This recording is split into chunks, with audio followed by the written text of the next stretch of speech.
Hello, I'm Nadia Jani and you're watching A News. Let's see your headlines. Zelenskyy rules out surrendering Donbas region as Russians make fresh advance. The Trump-Putin summit is to be held at Elmendorf Air Force Base in Alaska. And the US State Department says Baku and Yerevan's deals with Washington are to unlock potential in the South Caucasus.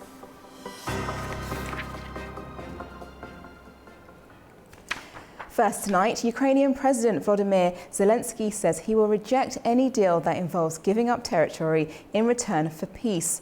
The firm stance comes as US President Donald Trump prepares for high-stakes meeting with Russian President Vladimir Putin in Alaska on Friday, a meeting Ukraine wasn't invited to. Ukraine says it will not cede a single inch of its territory, including Donbas, in exchange for a ceasefire. That's according to President Volodymyr Zelenskyy, who warned any withdrawal would unblock a clear path for renewed Russian attacks, potentially towards Zaporizhia, Dnipro and Kharkiv. His warning comes just days before the Trump-Putin summit in Alaska on Friday. Talks that Zelenskyy has been excluded from, stoking fears in Kyiv that President Vladimir Putin is angling to win territory on the table. President Donald Trump has already floated the possibility of some swapping of territories.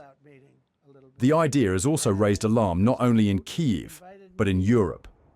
Zelenskyy and European leaders say any settlement must include Ukraine and be backed by concrete security guarantees, not a blank check for land. Ukrainian forces say they still hold about 30% of Donetsk, around 9,000 square kilometers, and views those regions as vital counter-offensive ground. Meanwhile, Russian troops have intensified their summer offensive, advancing near Dobropilya, raising the stakes for Kyiv and amplifying concerns over a push for territorial leverage.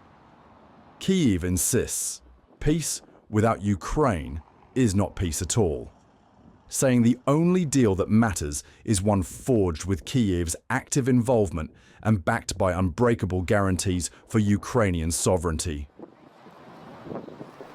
Ukraine's allies are weighing up possible sanctions relief for Russia if a full ceasefire is reached, while Kyiv outlines its core demands and a Russian oil facility comes under drone attack. A news crew led by Fikrat Dolhanov is reporting from the front line in Ukraine. Allies of Ukraine are weighing a plan to gradually ease sanctions on Russia, but only if a full ceasefire deal is reached. Sky News reports the proposal includes reimposing sanctions should Moscow violate any terms. The idea is to first secure an immediate 15-day halt to fighting, during which sanctions would remain in place, before moving towards a longer pause in hostilities. Italian government sources say they will push for European participation in an upcoming meeting between President Trump and President Putin. Trump has brushed off criticism of that meeting, saying that if he got Moscow and Leningrad for free as part of a deal with Russia, the so-called fake media would still say it is a bad deal. Meanwhile, Politica outlines Ukraine's 5 core demands for any settlement: a lasting ceasefire before any territorial talks, Russian compensation of between $500 billion and $1 trillion, robust security guarantees, the retention of sanctions, and the return of prisoners of war and children. The Kremlin remains defiant, though. Russian Foreign Minister Fadeev insists Moscow will not cede territory in Donetsk, Luhansk, Kherson or Zaporizhia, areas it claims are enshrined in its constitution. And on the battlefield, Ukraine's defense intelligence says it has struck a major oil pumping station in Russia's Bryansk region. The Unecha facility, part of the Druzhba pipeline network, was reportedly hit by drones, causing large fires and explosions in pumping and storage areas. The station's annual capacity is up to 60 million tons of crude, and it supplies 2 major pipelines. Russian emergency crews are on site. Fikrat Dolhanov, Elbrus Musaev, Ukraine, A News.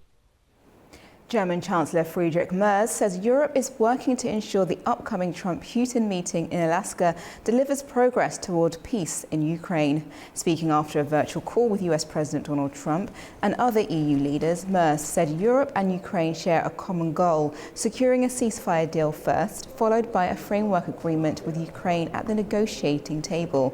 He stressed that borders cannot be changed by force and that this round of talks must be different from past failed attempts. Europe is pushing to be included in these talks with President Donald Trump and Vladimir Putin on Friday in Alaska. As the meeting approaches, experts warn that Europe needs to be united. Up here. You know, I'm going to see Putin. US President Donald Trump and Russian President Vladimir Putin are set to meet on Friday at Joint Base Elmendorf-Richardson in Anchorage, Alaska. This will be their first summit during Trump's second term, focusing on efforts to end Ukraine-Russian war. The Trump administration has downplayed expectations for a major breakthrough, describing the meeting as a listening exercise. Meanwhile, Ukrainian President Volodymyr Zelenskyy and European leaders stress that peace talks must include Ukraine and respect its sovereignty. Ahead of the summit, experts warn that Europe must act together. We should expect more coordinated approach than we have already seen, coming on the same lines, and potentially some plan how they would convince President Trump to see the situation differently. Basically to see that whatever talks he will ever conduct with President Putin, this will have an effect on European security architecture. And first and foremost, when we talk about European security architecture, Europe should be at the table. Akhavlediani notes the EU is losing centrality, partly due to internal divisions and the fact that it is not yet a full security union. Still, she says Europe has shown patience and is ready to work with like-minded countries, including the UK, to de-escalate any political tensions if the summit fails to meet expectations. But Russia dismissed Europe's role, with Foreign Ministry spokesperson Alexei Fadev calling consultations requested by European countries politically and practically insignificant. The EU is watching closely, aware that any outcome between Washington and Moscow could reverberate across the continent. The UN has warned Russia over credible reports of sexual violence by their armed and security forces. Secretary General Antonio Guterres told the Security Council he has significant concerns over patterns of abuse, including genital violence, prolonged forced nudity and degrading strip searches. The annual UN report said Russia could be added to a list of parties suspected of such crimes. The report cited violations against Ukrainian prisoners of war, including beatings, electrocution and sexual humiliation in detention facilities. Moscow has not yet responded, while Guterres noted Russian authorities have not cooperated with his envoy on the issue. Joining me now to discuss the implications of the Trump and Putin meeting in more detail is Diogo Castro Silva, a political analyst in Morocco. Hello. Hi there.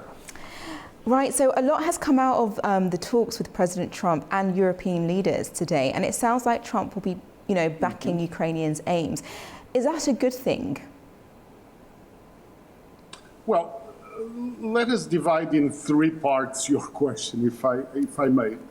The first part is that the optics are really bad in the sense that this kind of summit to be held really is a gift to Vladimir Putin in terms of the whole where the conflict stands. The second point is also that this kind of summit is held after a long process of consultation, of work, of preparation. And in this case, we have almost a summit as a start of a process. That's the second part. The third, if I may, is that what started really badly, even in terms of language coming out of Washington in the beginning of the week, was kind of corrected, I think, through pressure and through consultation with the European partners of the United States and, of course, with Ukraine. And now, in terms of substance, the position of President Trump seems more aligned to what is a reasonable position of Europe and Ukraine. Ukraine first and foremost. So I think what started very badly in the beginning of the week is kind of getting corrected, but one never knows with President Trump what will happen on Friday and what is the dynamic that will happen in the summit. And why is a meeting with Europe important to Trump ahead of the meeting with Putin?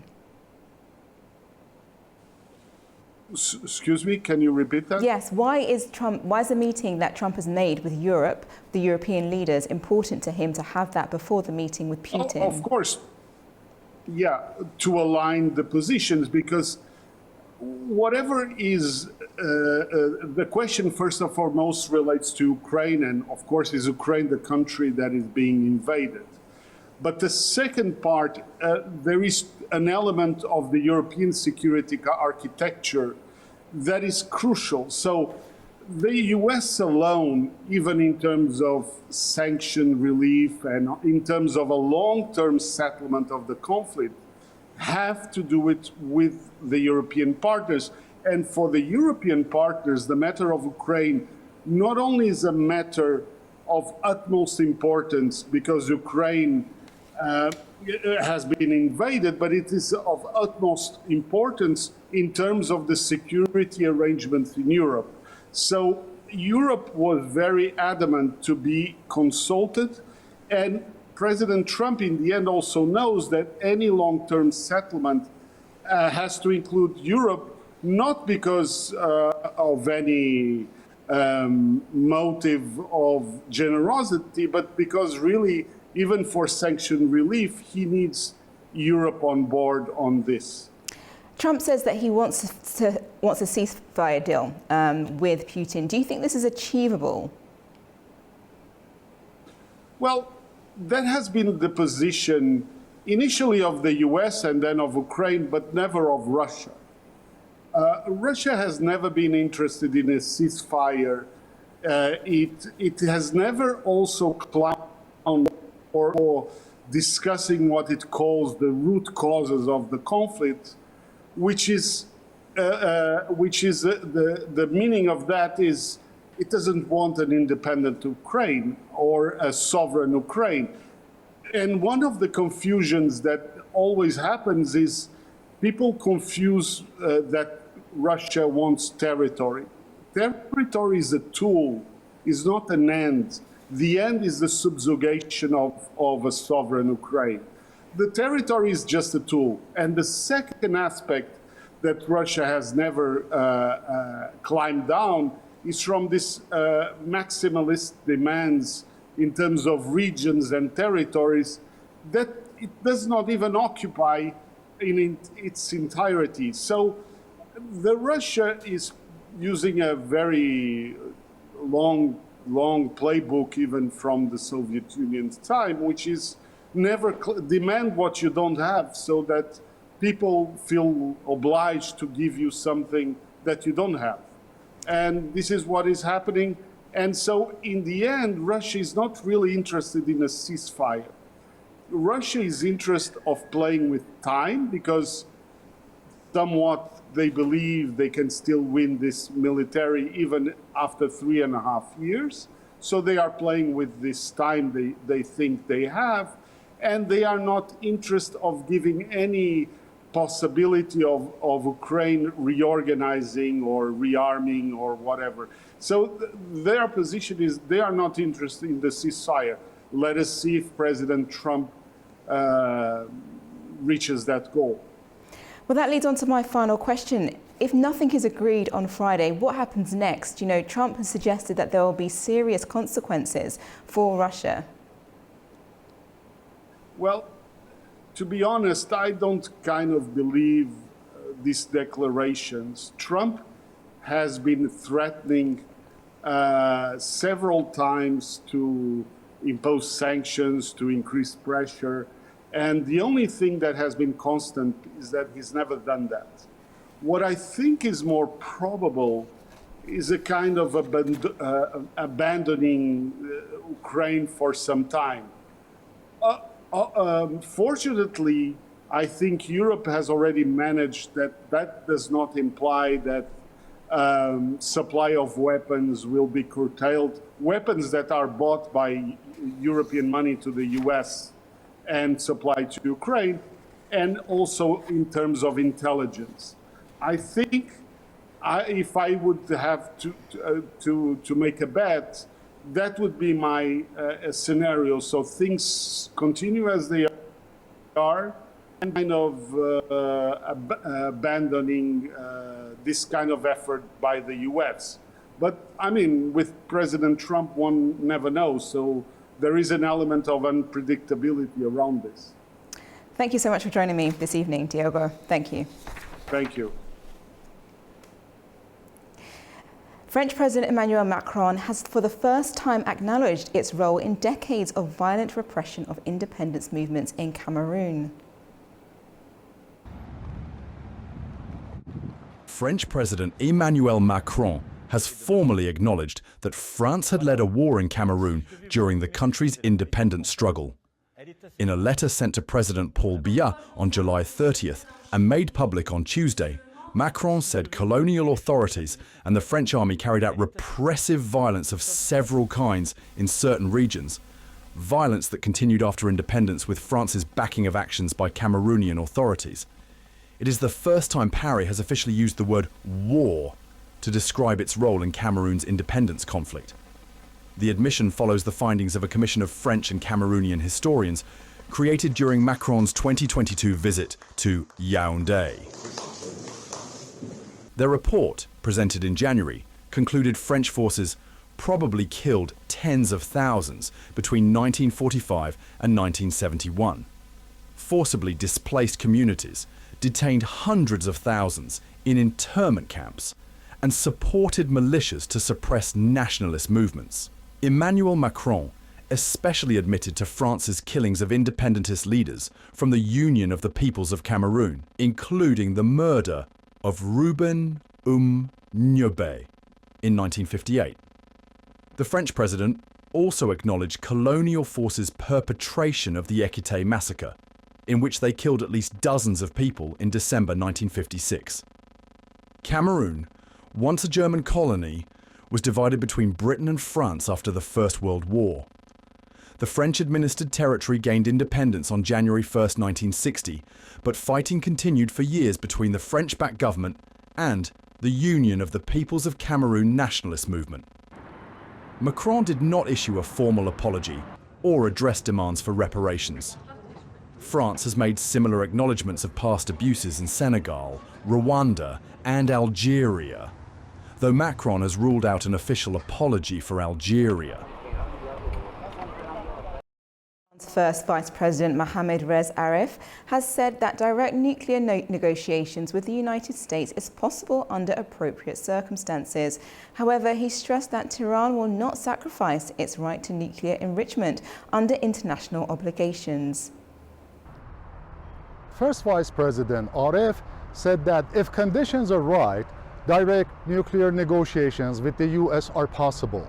But he was quick to add that Washington's insistence on Iran's zero enrichment is a joke.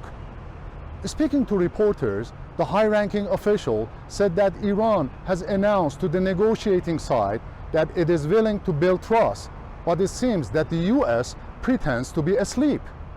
He also said Iran will negotiate with dignity and will not ignore enrichment. In another related development, Iranian Deputy Foreign Minister for Political Issues Majid Takhravanchi was quoted saying that Tehran may agree with provisional limits on its nuclear program in return for removal of sanctions. In an interview with the Japanese Kyodo news agency, he said that it could be a win-win situation in which Iran accepts certain limitations on its nuclear program for a certain period of time, and in return, the sanctions are lifted. According to the senior diplomat, who also stressed Iran's right to nuclear enrichment, under no circumstances can enrichment on Iran's soil be ignored because the zero enrichment is not an option. Iran's signals on resumption of talks with the US and its likely acceptance of certain nuclear limits were sent prior to the news that three European powers, France, Germany, and the UK, in a joint letter to the United Nations, said they will demand for return of UN sanctions if Tehran does not sit at the negotiating table by end of August. Moreover, the statements by First Vice President Aref and Deputy Foreign Minister Takhravanchi were made 1 week after President Masoud Pezeshkian appointed the veteran politician and pragmatist conservative Ali Larijani to chair the Supreme National Security Council (SNSC). Larijani was Iran's chief nuclear negotiator with the European Troika when he first served as the SNSC secretary from August 2005 to October 2007. Turaj Shiralilu reporting for A News from campus of the former US Embassy in Tehran. Former Israeli Air Force pilots and activists protested in Tel Aviv yesterday, demanding an end to the war in Gaza and the release of remaining hostages. In a separate rally, demonstrators targeted an aid group that accused of worsening Gaza's hunger crisis. Protests continue in Israel over the war in Gaza, but this time there were hundreds of former Israeli Air Force pilots and reservists who rallied outside the military headquarters in Tel Aviv on Tuesday. They're calling for an immediate end to the conflict and the release of the hostages. The demonstration comes after Prime Minister Benjamin Netanyahu announced his plan to take control of Gaza City. The protesters urged Chief of Staff Eyal Zamir to oppose expanding the operations, warning it would endanger hostages and civilians. We would support and encourage the Chief of Staff in his objection to the expansion of the Gaza war, which will serve no goal of security for Israel, will risk the death of the hostages, of Israeli soldiers, of many more innocent Palestinians in Gaza, and will reach no strategic goal for Israel.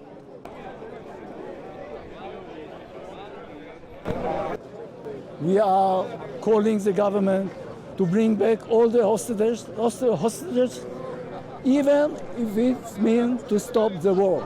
Immediately, first of all, to bring back the hostages back to Israel, alive, as soon as possible. The time is running out now. Separately, demonstrators were outside a Tel Aviv hotel where the staff at the American Gaza Humanitarian Foundation are said to be staying. Protesters accuse the organisation of worsening Gaza's hunger crisis. We oppose every action that the Gaza Humanitarian Fund are doing. They must close now. Aid must flow to the 400 points that are existing with UNRWA and all the other agencies that are ready to do their work so the food comes to everybody, not only young men that are prepared to walk for 8 miles, sleep outdoor and run like madmen to catch, a few things that are almost nothing, to help their families survive. The UN has refused to work with the foundation, citing neutrality concerns and alleging that its operations militarise aid distribution. The protests come as Israeli forces continued bombardments in eastern Gaza City, killing at least 11 people overnight, according to witnesses and medics. Meanwhile, in Cairo, Hamas leader Khalil al-Hayya arrived for talks aimed at reviving a US-backed ceasefire plan after negotiations in Qatar stalled in late July. In Gaza, aid deliveries are turning into scenes of chaos, with more and more wanting to find out exactly how to get them. Crowds rush trucks carrying food and water in desperate need for supplies. Drivers report smashed windscreens and attacks on their vehicles, while families risk their lives just to reach basic aid. Officials say the situation highlights the ongoing difficulties in getting humanitarian assistance into the territory. In Gaza, the scramble for survival has turned every delivery into a battle between hunger, exhaustion, and the few supplies that make it through. Aid trucks are met with a surge of people climbing onto vehicles, smashing glass, and pulling out supplies. A tide of desperate hands surges forward, ripping open bags of food before the wheels of aid trucks have even stopped turning. Driver Hani Surur says the chaos is incredibly dangerous. About every 2 or 3 hours, they let in a convoy of 10 or 15 trucks. They let them in one go with the aid. We arrive and the crowds gather. We worry about the safety of the people, so we tell them, please step back a bit. We have been instructed to stop 1 kilometre away from the army so they don't shoot at the children and the people trying to get the goods.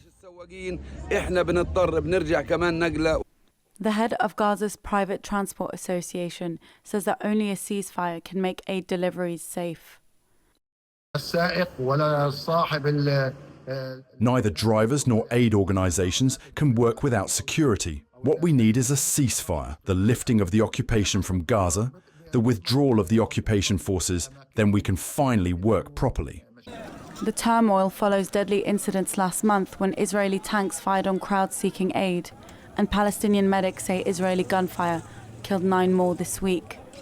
Gaza's health ministry reports rising deaths from starvation, over 100 children among the victims. Israel says it has increased aid deliveries and blames Hamas for diverting supplies. But the UN says what's entering Gaza is still far from enough.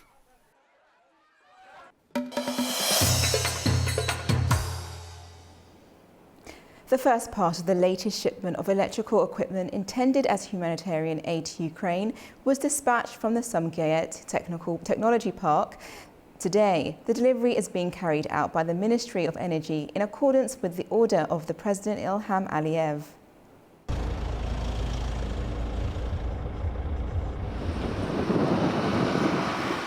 Azerbaijan sends another humanitarian aid to Ukraine consisting of electrical equipment. The cargo trucks are leaving the territory of Sumgayet Technology Park. This aid is part of a broader effort to restore stable electricity supply to areas affected by the ongoing conflict. In August, President Ilham Aliyev signed a decree allocating $2 million for this purpose, with funds sourced from the Presidential Reserve Fund under the 2025 state budget. The initial humanitarian aid cargo includes nearly 90,000 meters of electrical cables and wires, as well as 25 generators and 7 sets of transformers.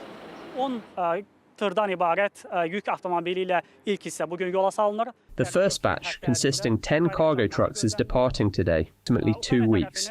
This shipment is part of the $2 million worth of equipment organised in response to Ukraine's request. The next batch will be sent in the coming days via an additional 9 trucks. All equipment is produced in Azerbaijan. Previously, in 2023 and February of 2025, similar humanitarian aid was provided through decrees allocating $7.6 and $1 million, respectively.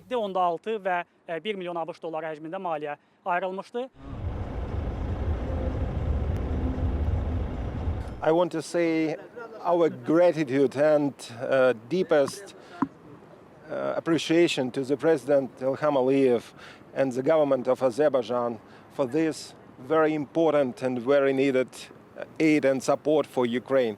This electricity equipment we will use to recover all our electricity system, and we very much appreciate that this is the second package of the electricity equipment aid which we received this year.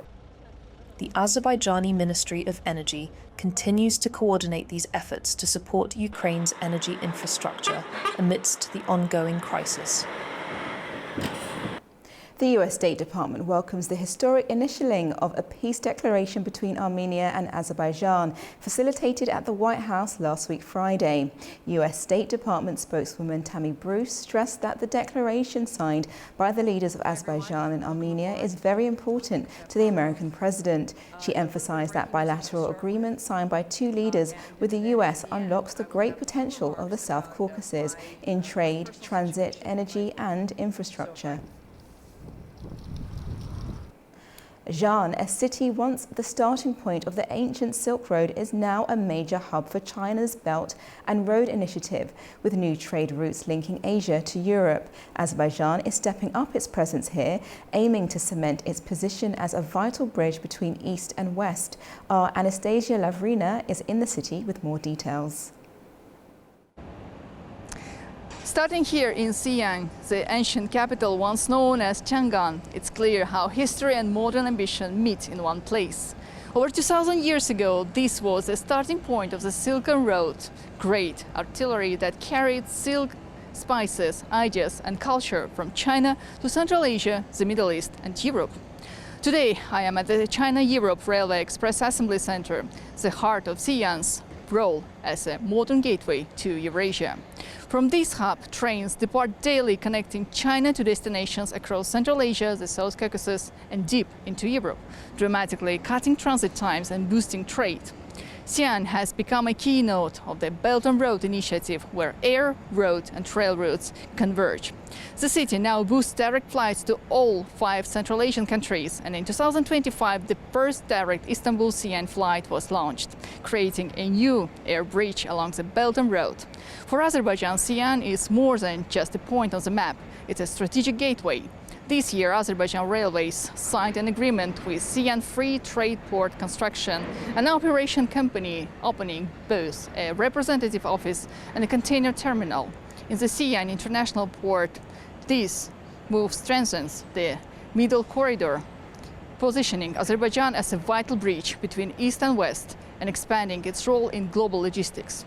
Xi'an's transformation has been fueled by massive infrastructure investments. And it's important to remember that in 2023, Xi'an hosted the first China Central Asian Summit, setting out a roadmap for deeper regional cooperation. From ancient caravan trails to high-speed trains and modern trade agreements, Xi'an remains a living symbol of how history can inspire a new era for connectivity, one in which Azerbaijan plays a central role. Anastasia Lavrina, Bahruz Gadirov, Ilkin Mehtsev from China for A News. Tehran will host the 7th Caspian State Summit in August 2026. Iranian ambassador to Turkmenistan confirmed that. The event will coincide with International Caspian Sea Day and the 20th anniversary of the Tehran Convention. The summit will gather presidents of Iran, Azerbaijan, Russia, Kazakhstan and Turkmenistan to discuss a range of topics, including regional cooperation and legal status of the Caspian Sea.